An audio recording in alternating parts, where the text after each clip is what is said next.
So for, well, hopefully everybody's here or will listen to the video afterward. For your final project, so there's no final exam, there will be a final project for this course. Your final project might have 2-3 parts, right? I will release the final project before last week of classes and will give you 10 days to do it. You should be, if you have done all of your programming assignment yourself, you should be able to do it quickly. It wouldn't be something really hard. It will be things that you have seen, but you have to use them. Make sense? All right. So it's individual because everyone's schedule and exam scheduling is so different that I don't want you to be waiting for someone else to do the part of programming for you.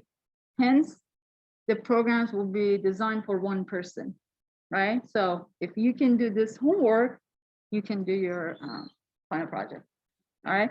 You would not need 10 days. I'll just give you time to be able to submit on time. No delayed submission will be accepted because I will be out of country. I'm not here. I have to release the grade before that. So there is a deadline for me as well.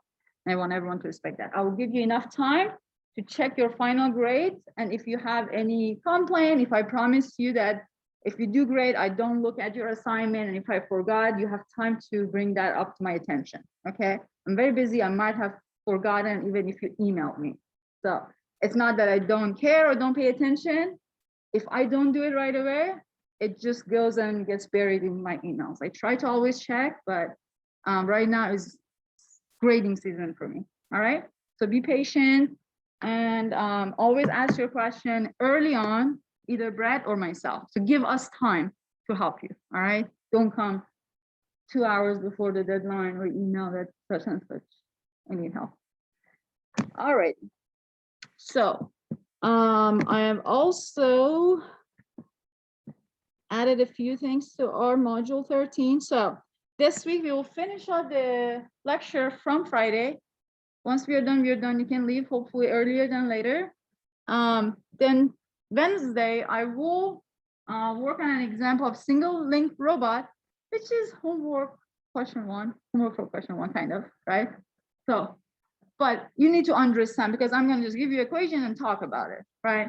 Then the idea is how to develop controller for that, PD and PID. I will then give you a code which will be help for your PA assignment later on, but I will ask you to tune parameters. You'll have 2 days until Friday to tune some parameters to give me some error response, right? So that will be my help, how we would actually code a PID controller, all right? So that would happen on Wednesday. And then on Friday, I will talk about force control because that's the one part missing. If you're following the book, I didn't talk about wrench. That's where we talk about wrench because that makes sense then because you're using force and then wrench. So kind of piggybacking on that. And then you will have 2 class participation, Wednesday and Friday. They're both due in 2 days. Like Wednesday is due Friday at the class time. Fridays is on Sunday. Why am I telling you this? Because I know we are getting closer to final. Everything is going to be crowded and busy in your life. This is your schedule. Don't miss things. I've had a few students again missing things, not naming names, but I've given you 0 for your assignments. So I'm watching you. I do grade some of the assignment myself, so I know what's going on in the class. All of your exams are graded by me. Homework 4 is due November 21st. Don't forget the extra credit. So these are your chance to get extra credit. If you miss them, there will be no curve. My class doesn't have a curve, right? So whenever you see extra credit, go for it. Then I posted the solution to CP19 2021. I didn't give you explanation why I dropped a point or 2 or 3. Go and check and see how much you've been wrong. So if it was really close, you might have lost 1 point. Some of you had a negative wrong camp. I didn't drop points because it happens. I do that all the time. But if it was a major like conceptual, you'd lost 1 point, for example. 21 same, 19 we just gave you for completion. So make sure to review the solutions. All good? Okay. With that, let's go back to lecture 27, right?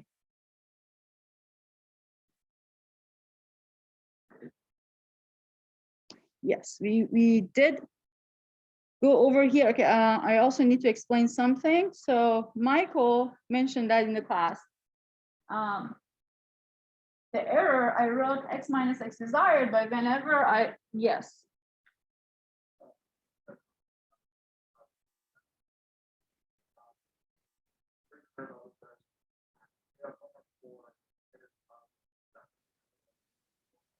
There will be a programming assignment. Yeah, there will be at least one programming assignment and one more homework. Okay, because we still have 3 more weeks to go. So once we are done with this control part, the programming assignment will be your homework or your evaluation of if you understood control. Then I will start my motion control, path planning, see whatever, how far we can get because we have Thanksgiving and everything.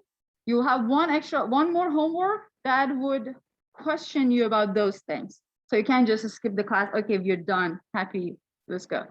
And then, so one program assignment, one extra homework, and then your final project. Good. I won't give you anything for Thanksgiving. So it will be after Thanksgiving until the class. All right, so back here, so whenever I draw block diagram to calculate the error, you saw that here is your output, right? You want to know what is x desired minus output if there's an error, right? So x desired minus x, that's what I use for the block. Now, when we develop controller, either here in the equations or down below here, if you look at my controller force, I had a negative kb prime x dot minus kb prime x minus x desired. So if you apply that negative, you have x desired minus x, right? So if you are writing your controller, if you are defining the error in your control law as xd minus x desired, then it's plus kp. The reason I wrote it this way is that this is my torque, the force that is going to reject or going to drive me to the value I want, right? So that will be to the right side of the equation. When I bring it back to the left side, everything is nice and positive, right?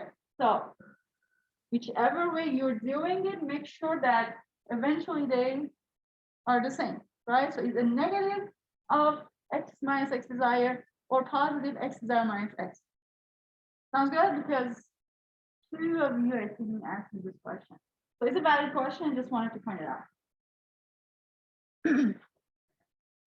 All right. So if you remember, we end up talking about set point tracking and trajectory tracking. Set point, when you have one point, one position you want to get there, it doesn't matter how fast you're going. Then you will use, for that is, for example, PD control, negative kb x dot minus kp x minus x dot. So you only care about the error in position or position error. Basically, that's what it says, right? Now, if we are for trajectory tracking, then the velocity matters too. Why? You want to know how fast or how slow you're getting close to some object, how close you're stopping. Think about NASA. They have robotic arm and they want to pick one object and put it in some place. How fast they have to go. You don't decelerate as fast or in the space, right? You have to control your velocity. But that's trajectory control. When the velocity is important, when the acceleration is important, right? So 2 different kind of problems.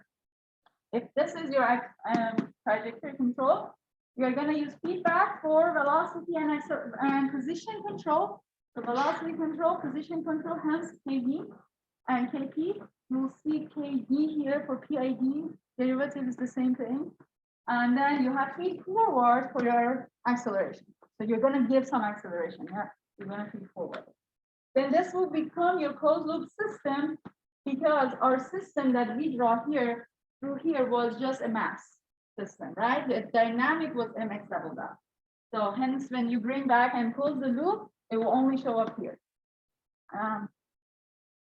And we are assuming for unit mass, right? So there's no m1. Now, if we assume this as an error, now here we can write E double dot KB prime E dot, this is your control, error control.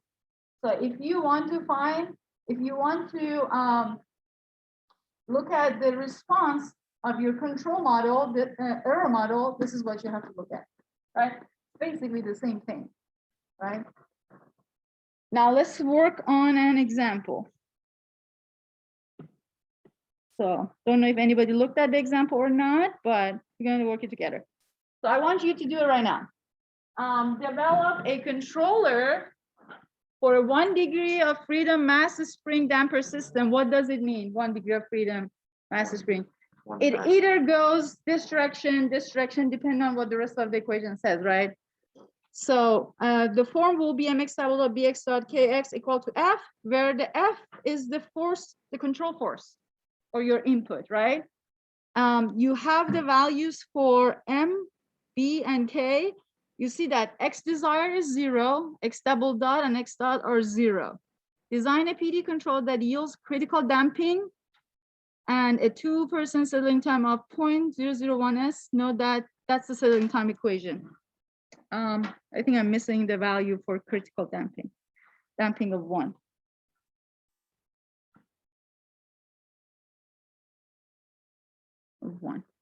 Yes, that's what's missing.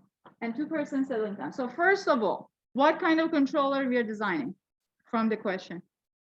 PD. Are we doing set point tracking or trajectory tracking?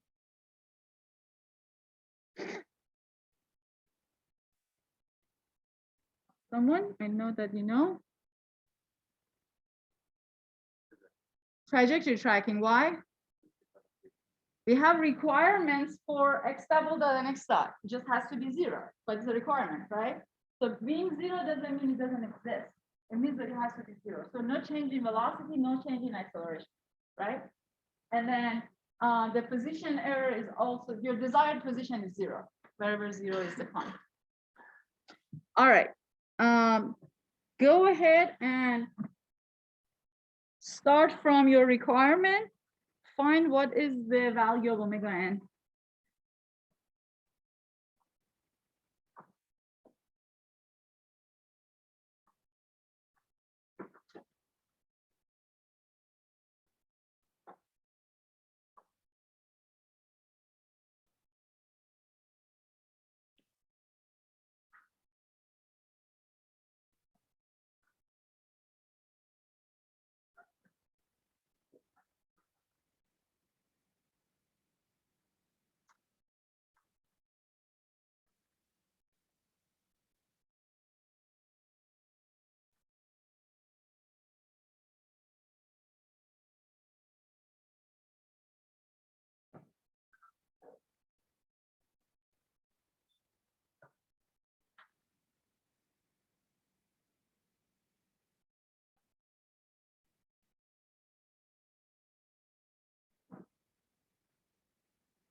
Actually, it's critical damping and settling time.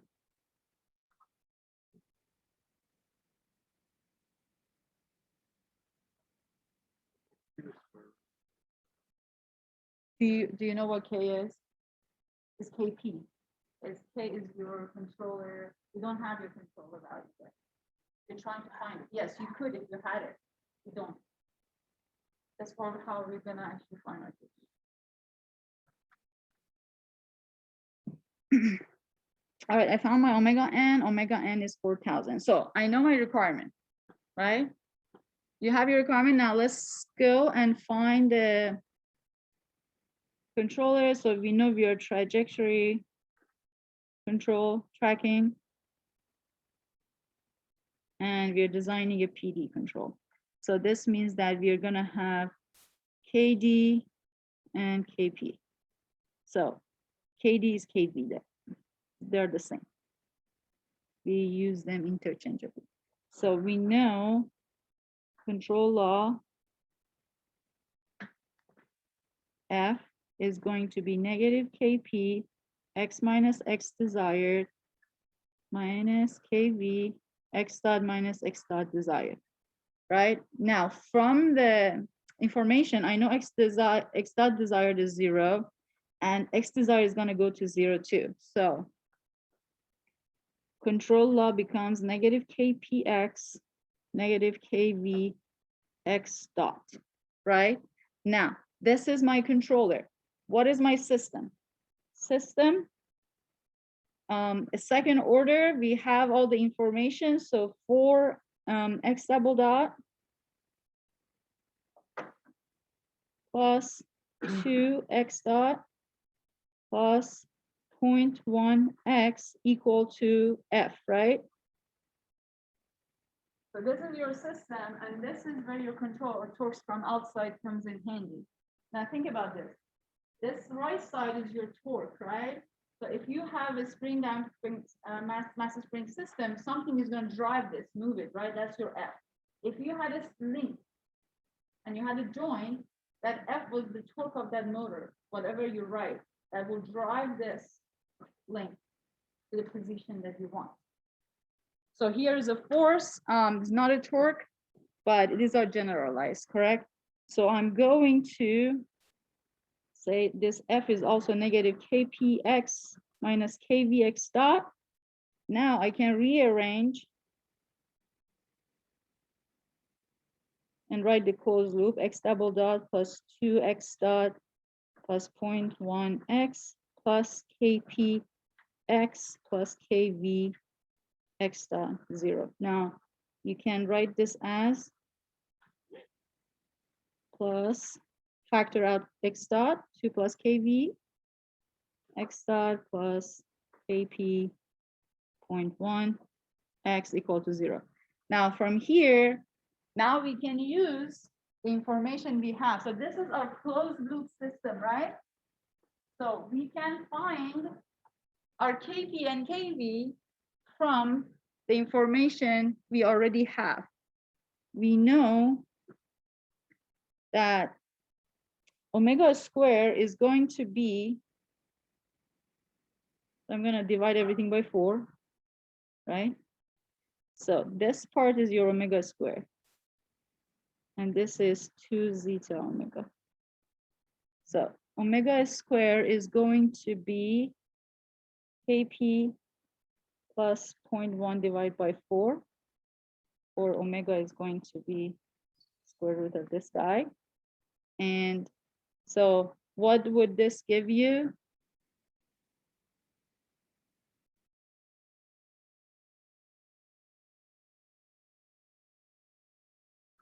So I have omega is 4,000 equal to KP plus 0.1 divided by 4. If you do that, your KP is going to be 6.4 times 10 to the power of 7. That's your KP. Now, so that is not your omega, and that's your just omega. And then for KV, 2 zeta omega is going to be B plus, well, we already found the value for B. Is 2 plus KV divided by 4. This gives zeta, well, we have zeta 1, KV equal to 3.2 times 10 to the power of 4. So for a set of omega 4,000 and zeta of 1, we get KP of 6.4 times 10 to the power of 7 and KV of 3.2 10 to the power of 4. So that to be able to meet the requirement, you have to use those two values for a PD controller, right? Now, looking at those numbers, do you think those are large values or small values? Very large, right? So what does that require? So if you're pulling, you have to pull very large force, right? If this was a torque, your motor has to be beefier, a lot, very beefy, right? Why do you think you have those numbers so big? What caused it? Very low settling time. So the requirement of this project caused that very large value for your KP. So if you use these two values in simulation, computer, MATLAB, everything is fine, right? Works, perfect. Fast controller. But you actually, if you were building the system, then it would cause you, well, it would cost your project a lot. So having an understanding of the numbers and theory is different from application is very important. So as engineers, when you are designing, you have to think about these steps as that. All right. So, so maybe go to talk to your boss. Are we sure we want to have it that much, that fast of a controller? So tau is your time constant. Yes. So this is very steep, very fast. So if you draw that, so I know how it looks like, right? I don't even need MATLAB. It's going to be really fast, right? Tau is here. Time constant of your time constant of your system. If you have the time constant, so you can use it. Mechanical time constant is different from electrical time constant. We discussed it, but this applies for both systems. That's the beauty. If you had an electrical system, how would you have a second order electrical system? Like a circuit? In what case it would be a second order? If you have both of them, right? If you have two energy storing device in your circuit, you're sure you're gonna get second order. Then you can define time constant, and you can use all of this. You can define the PID control for your circuit as well, right? You usually don't do it digital, but if you analog, if you want to define a control. Yes. To develop the controller, the final answer then of value for state. So the final answer, there's no like final answer, no. The first educated guess is going to be KP, KP right there. Then you plot and look at this and see if you have other requirements that you have to meet, right? Making sure you don't have a steady state error here because you're not checking that in here. So this will be a very good first guess for your KP, KV values for tuning, yeah. And then also when you get the expression, so KVK, so in PID controller, traditional sense, when you look at what P is proportional, I is integral, P is derivative. And then in the literature, the values, the coefficients are KP, KI, KD to represent each of them. Now, a lot of times we talk about KD, which is velocity control, which is the same as the derivative. That's why KD is same as KD. It's just two names for it, right? In a sense of what are you controlling? If you're controlling position, you control also the velocity, all right? So that is for all of them. That doesn't have to be trajectory. May take this up here, always. So now you need KP and KP, which is also K. I'm gonna write KV so you know what it means. Now, P proportional or position control? Sorry, no, PO. PD. Oh. That's my big fat P. Okay, PD controller, right? Not better, but okay, so all you have to do, what's the dynamic of my system? What am I controlling? Then you can define your control law. That's why PID control is so easy to use because we know what the control law is. We just have to tune it. We always start from a guess, like start from a number, and then you have to look at your response. You might not get it the first time. You might have to tune it. The chances are high. You actually have to go through a few rounds to make sure you're meeting all of your requirements. All right.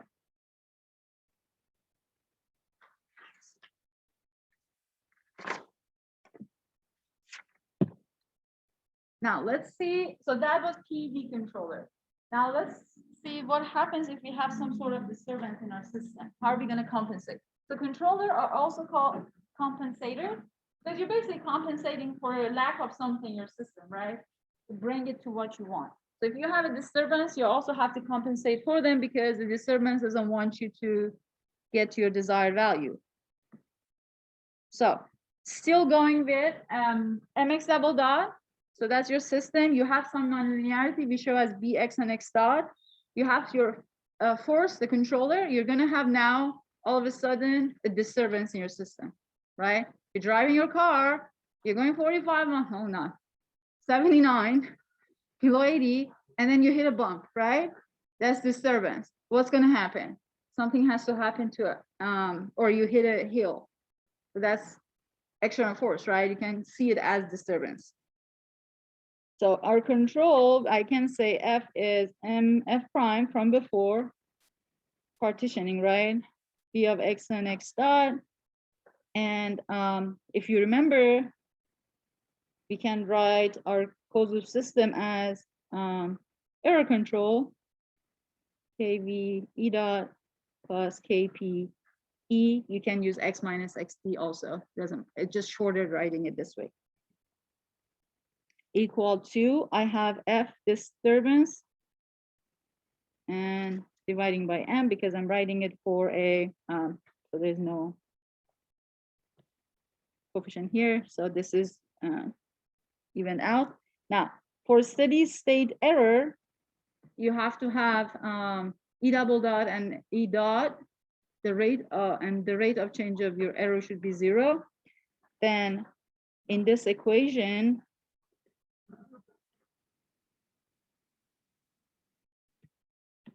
this is 0, this is 0, right? What we have left with Kp prime E F disturbance divided by M. So your error becomes F disturbance divided by MKP prime, which if you remember, this was your KP, because this is for a massless system. Well, you need mass, not massless. Now, this is your, so if you have a disturbance, the error will be a function of, the error will be a function of disturbance and your position control, or gain, the gain, position gain. Now, look at it from this setup point of view from before. All it means is if disturbance is going to oppose the motion, right? So that's why the position control. That's why you will see Kp in the error. So at the steady state, we are going to have the error x minus x desired, F disturbance. This is just a repeat of what I just said. So your x would be your x desired plus F disturbance divided by Kp. So if I have disturbance, right, and I have an x desires to go to, my x is not equal to x desired. There will be some value here, non-zero. If it was 0, so disturbance is 0. So for and time, different time intervals, I can say this looks like my delta x, right? How much I have to change from my x desired to get to, from my x to get to x desired. So we can write delta x as F disturbance over Kp, which we already did that. This is your steady state error.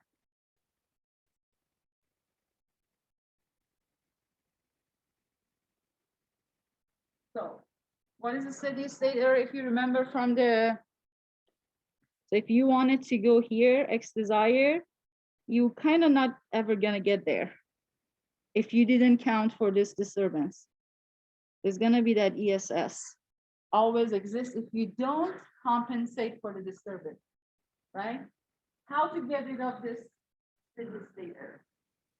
Using the controller you're working with. So yes, add the integral part, right? So if we can add the integral part, we can get rid of all the error that accumulated or not going away because we didn't compensate for our disturbance. So we are going to add the integral part, integral action, and finalize our PID controller. So now we have all three terms. That's why you should not go head first in. That's what they say. Head in first. Head first in. What do you say it? In head first. Thank you. In head first or feet first. Yes, thank you. Learning is something every day. To design a PID control all three terms, you have to understand what your system has or needs. If you don't have any disturbance, if you don't have any ports that you haven't accounted for, you don't need the I part. Adding the integral parts add oscillation to your system. Then you have to increase the value of your damping part, which is your PD or derivative, to cancel that out. So you're adding, you should not add a term for no reason and then change the other values to compensate for it, right? So it is really important to understand what your system is and what's doing, then design the controller for that. Now, the rest of it easy because we already know the control law.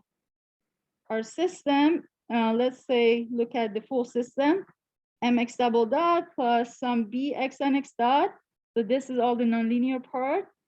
F plus some F disturbance, right? This could be anything. Our controller is mf prime plus compensation for bx nx dot.